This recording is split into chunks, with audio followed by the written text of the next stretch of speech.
Field marshal Saeed Asim Munir के सदर बनने की अफवाहें बेबुनियाद करार। DGISPR लेफ्टिनेंट जनरल अहमद शरीफ चौधरी का द इकोनॉमिस्ट को खुसूसी इंटरव्यू। फील्ड मार्शल के सदर बनने की खबरें झूठ करार दे दी। सवाल के जवाब में कहा, ऐसी बातें मुकम्मल तौर पर बेबुनियाद हैं। मार्का हक के बाद किए जाने वाले सियासी तज्जिए भी मुस्तरद। द इकोनॉमिस्ट ने भारतीय वज़ीर-ए-आज़म के दहशतगर्द हमलों का फौजी कार्रवाई के साथ जवाब देने का सवाल किया। पूछा, पाकिस्तान भारत की फौजी कार्रवाई के जवाब में क्या रद्द-ए-अमल जाहिर करेगा। DGISPR ने जवाब दिया, इस मरतबा हम हिंदुस्तान के मशरक़ से आगाज़ करेंगे। इसकी शुरुआत भारत के अंदर गहराई से हमला करने से होगी। भारत को ये समझने की ज़रूरत है कि वो हर जगह मारा जा सकते हैं।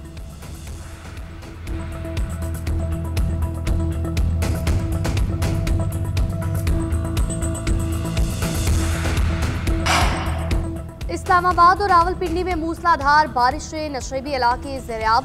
मारगला की पहाड़ियों से निकलने वाले बरसाती नालों में तोगयानी चक शहजाद और पाक रोड से गुजरने वाले नाले भी ओवरफ्लो। बाराकहू, बहरिया इनक्लेव, PHA, मारगला टाउन, चक शहजाद और पाक रोड ज़ेरियाब। पानी घरों में दाखिल, बाज़ इलाकों में कई फीट पानी मौजूद। 6 से 7 निजी हाउसिंग सोसाइटीज मुतासर होने का खदशा। न्यूमल शर्की के इलाके में पानी घरों में दाखिल। मकामी अफराद का कहना है इंतजामिया को बारहा आगाह किया, लेकिन अभी तक कोई टीम नहीं आई। मॉनसून सिस्टम फिर बारिश बरसाने को तैयार। पेशावर, बनू और कराची में कहीं हल्की और कहीं तेज़ बारिश। 8 अगस्त तक इस्लामाबाद, बालाई पंजाब, खैबर पख्तूनख्वा और कश्मीर में बारिश मुतवक्के। नदी नालों में तूफ़ानी का खदशा। दरियाए चनाब और जेलम में दरमियाने से ऊंचे दर्जे के सैलाब का अलर्ट जारी। दरियाए काबुल में नौशहरा के मकाम पर बहाव तेज़ होने का इम्कान। स्वात के नदी नालों में तूफ़ानी का खदशा। दरियाए सतलुज में गंडा सिंह वाला के मकाम पर बहाव में इजाफा। 1 घंटे में बहाव 28,000 से बढ़कर 33,000 क्यूसेक हो गया। तरबेला डैम में पानी की सतह बुलंद होने पर स्पिलवेज खोले गए। तरबेला डैम 95% और मंगला डैम 62% भर गया। गुद्दू और सखर बैराजेस पर निचले दर्जे के सैलाब। मकीनों को आबी गुजरगाहों से दूर रहने की हिदायत।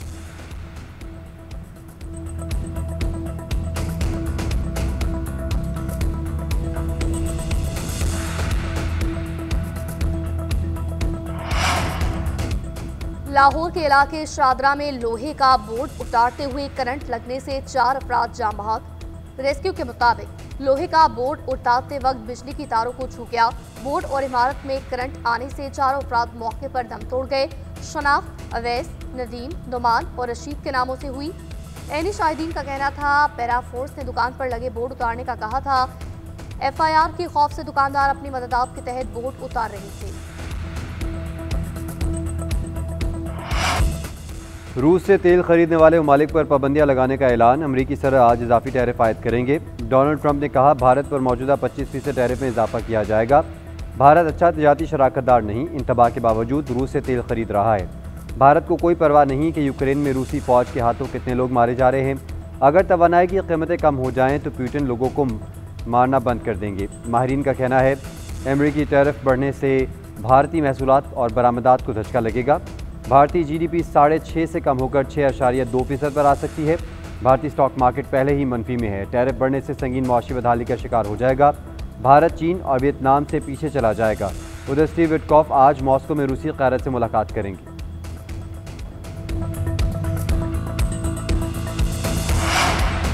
पाकिस्तान का गजा में फौरी जंगबंदी का मुतालबा। इसराइली हमलों के बायस गजा मुकम्मल तबाह हो चुका। गजा से इसराइली फौज का इनखला और इमदाद की बहाली जरूरी है। अक़वाम मुत्तहिदा में पाकिस्तान के मुस्तकिल मंदूब आसिम इफ्तिखार का सलामती काउंसिल के इजलास से खिताब। कहा, इसराइल गजा में भूख को बतौर हथियार इस्तेमाल कर रहा है। गजा किल्लत के बायस बच्चों की अमवात में मुसलसल इजाफा हो रहा है। चीन ने गजा में इमदाद की राह में रुकावट को नाकाबिल कबूल करार दिया। इसराइल से फौरी तौर पर तमाम राहदारियां खोलने का मुतालबा। चीनी मंदूब का मसले के 2 रियासती हल पर जोर। कहा, गजा में 60,000 से ज्यादा शहरी जाँ बहक हुए। बड़ा इंसानी अलमिया जन्म ले रहा है। आलमी बरादरी फौरी जंगबंदी के लिए किरदार अदा करे। अमरीकी सदर ने गजा पर कब्जे का मामला इसराइल पर छोड़ दिया। कहते हैं, मेरी तवज्जो मैसूर इलाकों में ज़्यादा खुराक पहुँचाने पर है। इसराइल खुराक की तकसीम में मदद करेगा, जबकि अरब ममालिक रकम से मदद करेंगे। बाकी मामले पर कुछ नहीं कह सकता। ये ज़्यादातर इसराइल पर मुनहसर है। मीडिया रिपोर्ट्स के मुताबिक नेतन्याहू ने गजा पर मुकम्मल फौजी कब्जे की हिमायत की।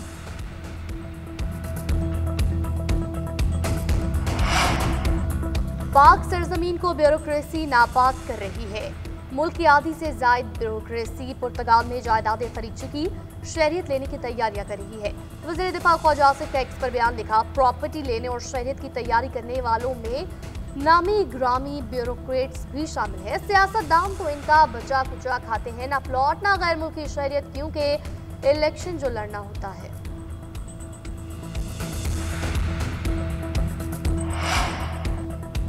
पाक बांग्लादेश ताल्लुकात में पेशरफ्त, नायब वज़ीर आज़म का 2 रोज़ा दौरा तय, 23 अगस्त को ढाका पहुंचेंगे। सफारती ज़राए के मुताबिक सफारती ताल्लुकात को मजबूत बनाने और तामीरी मुज़ाकरात पर तवज्जो मरकूज़ की जाएगी।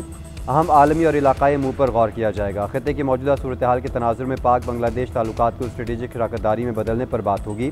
ताल्लुकात तमाम जहतों का जायज़ा लेते हुए वसी अल बुनियाद ताउन को फ़रोग देने पर बात होगी। नायब वज़ीर आज़म chief adviser doctor Mohammad Yunus से भी मुलाकात करेंगे।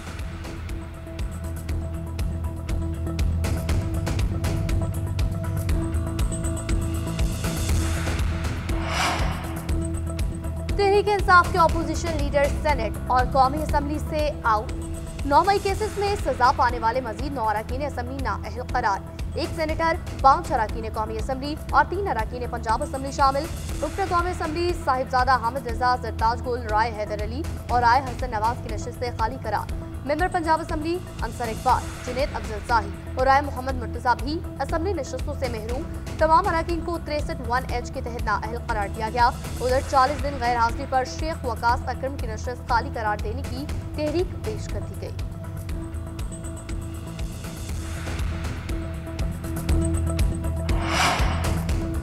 पीटीआई रहनुमा उमर अयूब का फैसले के खिलाफ अदालत जाने का ऐलान। एक्स पर लिखा, एटीसी फैसलाबाद के बोगस फैसले और इलेक्शन कमीशन की नाअहली का अदालतों में मुकाबला करूंगा। उम्मीद है चीफ जस्टिस ऑफ पाकिस्तान अदलिया की अबतर सूरत हाल का नोटिस लेंगे। पाकिस्तान में कानून की हुक्मरानी नहीं, हाइब्रिड हुकूमत और उसके हिमायती मेरे कायदे इख्तलाफ की हैसियत से सच बोलने और उनका एहतसाब करने के मौक़िफ़ से परेशान थे।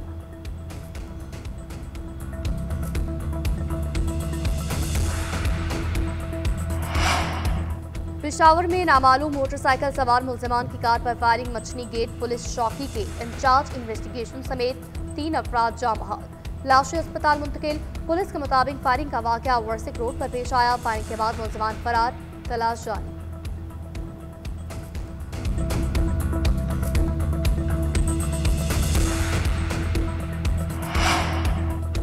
लकी मरवत में 5 माह के बच्चे में पोलियो वायरस की तस्दीक। रवां बरस पोलियो केसेस की तादाद 19 हो गई। खैबर पख्तूनख्वा में पोलियो की मौजूदा सूरत हाल खतरनाक। आइंदा माह मुल्क में खुसूसी इंसदाद पोलियो मुहिम का आगाज़ होगा।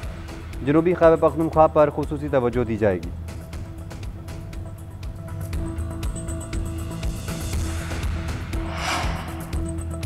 बांग्लादेश में अवामी इनकलाब के 1 साल बाद आम इंतखाबात की तारीख आ गई।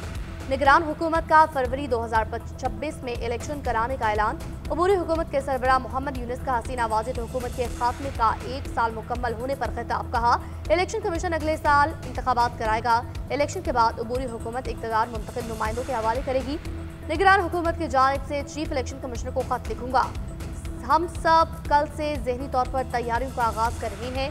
इलेक्शन कमीशन को हर किस्म की मदद और ताउन फराहम किया जाएगा। चाहते हैं इंतखाबात मुनसिफाना, पुरअमन और खुशगवार माहौल में हो।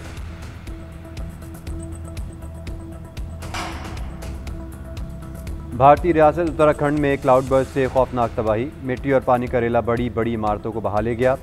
फौजी कैंप भी जद में आ गया। सैलाबी रेले में कई अफराद बह गए। 4 हलाक, 50 से ज़ायद लापता, तलाश जारी। खबर एजेंसी के मुताबिक तूफानी रेले को देखकर लोग भागे। चंद सेकंड्स में कई अफराद गायब हो गए। गाँव के ज़्यादातर लोग मकामी मेले में होने के बायस हलाकतें कम हुई। भारतीय महकमे मौसमियात ने उत्तराखंड के लिए रेड अलर्ट जारी कर दिया। हिंदुकश और हिमालय में 200 से ज़्यादा ग्लेशियाई झीलें फटने का खदशा।